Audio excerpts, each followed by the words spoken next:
Talagang yan lang ang radio station na nakita ko na talagang fearless na lumalaban sa CPP, NPA, NDF at walang takot. So dapat yan ay suportahan natin. Sa akin personally, if you are asking me about their contribution towards counterinsurgency, napakalaki po, napakalaki, sobrang laki ang kanilang itulong talaga yung SMNI pagdating dyan sa ating counterinsurgency effort. Everybody wants peace. Ako, I'm in favor of peace talk, provided no ceasefire. Para hindi bigyan ng tsansa yung CPP, NPA na ngayon ay lugmok na makabangon at lumaban na naman sa ating gobyerno. Dapat walang ceasefire, tuloy-tuloy lang yan. You want peace talk, usap tayo. Pero, you are in no position to demand. So, mag-usap tayo. Pakinggan namin kayo, pero huwag kayo mag-demand.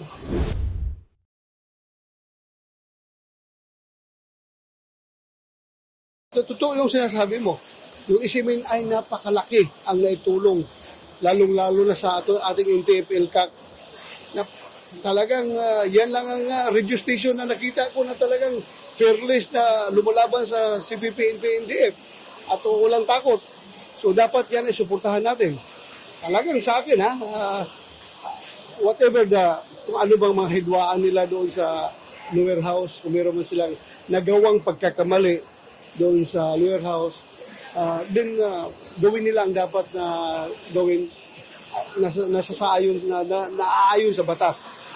Pero sa akin personally, if you are asking me about their contribution towards counterinsurgency, napakalaki po, napakalaki, sobrang laki ang kanilang itulong talaga yung SMNI pagdating dyan sa ating counterinsurgency effort. Napakalaki. Sorry sir, back to maraming lang po, isang tanong lang sir, na bagay po kasi may failure to act was negligence. Pag ganun sir, dapat nang panagunin yung mga officials? Well, may mga batas tayo na umiiral, no? Kapag ikaw ay nagpabaya sa iyong tungkulin, then mananagot ka, either administratively or criminally. Depende yan sa kalabasan ng investigation. So depende sir kung was negligent, hindi mga ganun. Yung mga gano'n, no, na part of the Mindanao State University Administration, kung na-share sa kanila yung intelligence, alam nila at wala silang ginagawa, then pwede silang papapanagutin. Sa part po ng AFP-PNP, sa part ng AFP-PNP, Kasama na rin yan, yung mga local commanders. Depende nga sa investigation kung anong kanilang ginawa. Senador, nabanggit ko kanina, suki kayo dito sa APAL. Nabanggit ko kanina sa speaker na suki kayo. Suki ako dito. Ano ho ba ang significant ng APAL?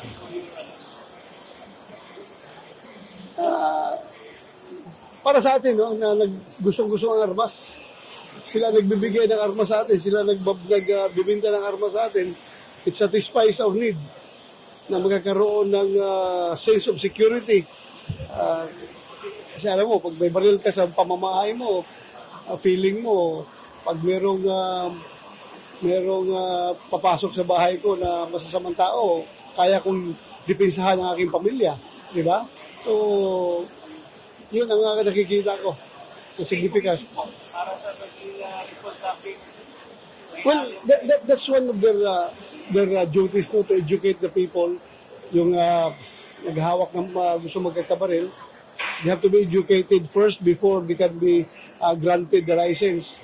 So, may papel ang AFA dyan para sa ganung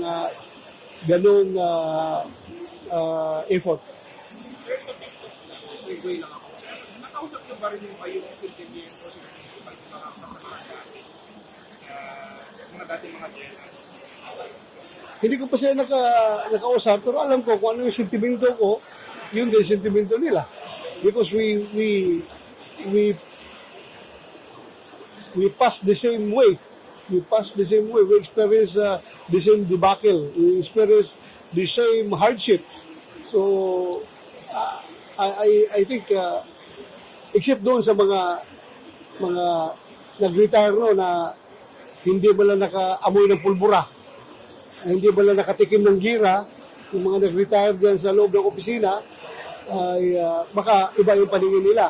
Pero ako na nag-retire ako na lumalaban at nagipaggira dyan sa New People's Army, I think, and I'm sure, yung paano sentimento ko, yun din ang sentimento na sinishare ng mga kagaya ko na babad sa field. Pero pabor naman kayo, di ba, sa ano namin government, sir?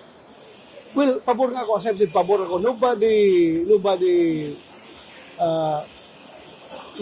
can say na ayaw nila ng kapayapaan. Everybody wants peace.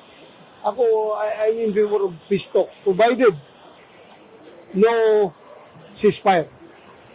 Para hindi bigyan ng tsansa yung CPP and PNDF na ngayon ay lugmok na makabangon at lumaban na naman sa ating gobyerno. Dapat walang ceasefire, tuloy-tuloy lang yan. You want peace talk, usap tayo. Pero, you are in no position to demand. Diba? Wala na kayo, spin force na kayo, wala na kayong leader, wala na kayong pangulo. Running in the hills. So, mag-usap tayo. Kikinggan namin kayo, pero huwag kayo mag-demand.